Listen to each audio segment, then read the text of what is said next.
There are a lot of things going on in the world that are making it difficult to be a coral right now. And removing corals from the wild can have a big impact on those areas. Coral is an incredibly important part of a fairly complex ecosystem. There are lots of other animals that depend on the coral for food or for shelter. And we have been working with corals here captively for a number of years and are now really at the point where we don't need to remove corals from the wild in order to have enough animals to fill all of our display needs.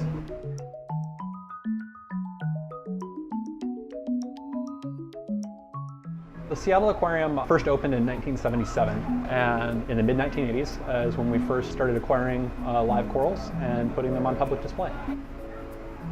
We really increased our efforts 10 to 12 years ago, where we built out our coral farm area. We installed tanks in behind the scenes holding areas with the specific goal of putting them in to grow out small fragments of corals and get them to a size where we would be able to put them out in public display.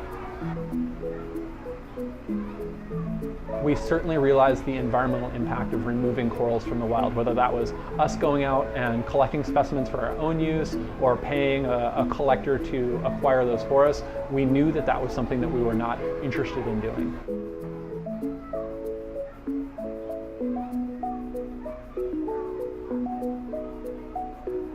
There had been a lot of work in terms of captive coral husbandry and propagation process, so we knew that it was something that we could fairly easily do with the right resources in place, have a large enough team, and we would be able to work with corals here, culture all the corals that we needed for our own exhibits.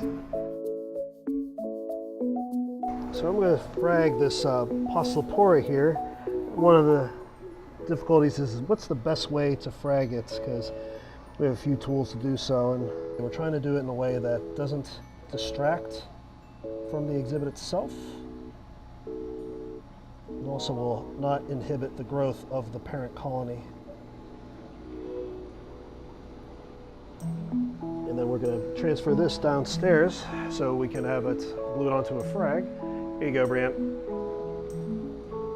All right, so I'm going to take out our fragments now that we just trimmed.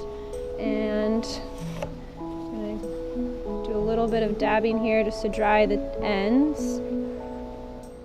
Now I'm taking some super glue, and this is just called a ceramic plug, and this is just to affix the piece of coral.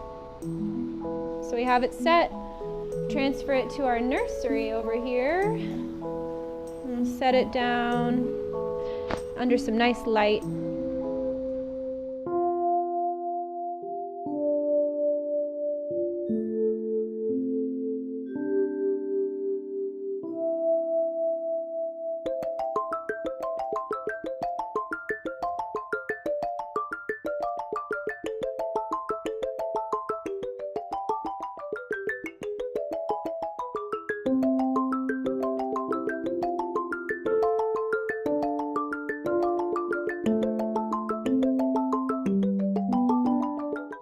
Two coral colonies were coming together, and we wanted to trim this back before it got stung by the neighboring coral.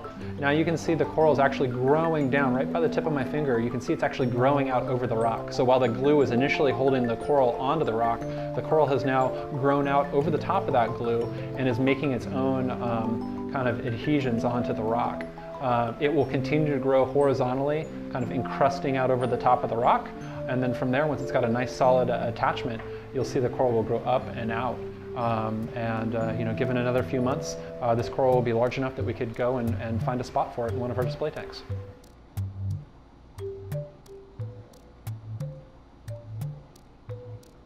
We have got 30 different species of coral that are in here right now. When we first established this exhibit, you would look down into the tank from above, and while there were certainly some corals in here, mostly what you saw was rock, just bare rock.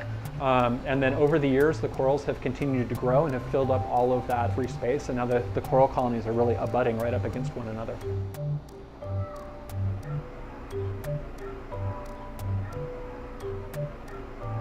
More recently, what we've been working to do is to produce coral surplus to our own exhibit needs that we can then share with other members of the public aquarium community. And that's one of the things that I really appreciate about the public aquarium community. There's not a whole lot of competition. And when you think about companies that are on a kind of a for-profit model, the idea of taking one of your valuable resources and something that you have put a lot of time in, and then just freely giving that to what might in theory be viewed as a competitor sort of runs against anything that they'd ever teach in business class. But in the public aquarium community, we are looking at the animals that we have as a shared resource. And it is our goal to protect those animals, both the animals that are in our care, but also the animals that are out there in their natural environment. I think our attendance is about 850,000 people annually. And so through both our staff and our volunteers, and then also with the variety of different graphics and video displays, things like that we have throughout the facility, we are absolutely talking about corals, the importance of corals in the environment, and the challenges that they face as well. We are really reaching a pretty wide audience, and we're able to get that conservation and education message to a whole lot of people every year.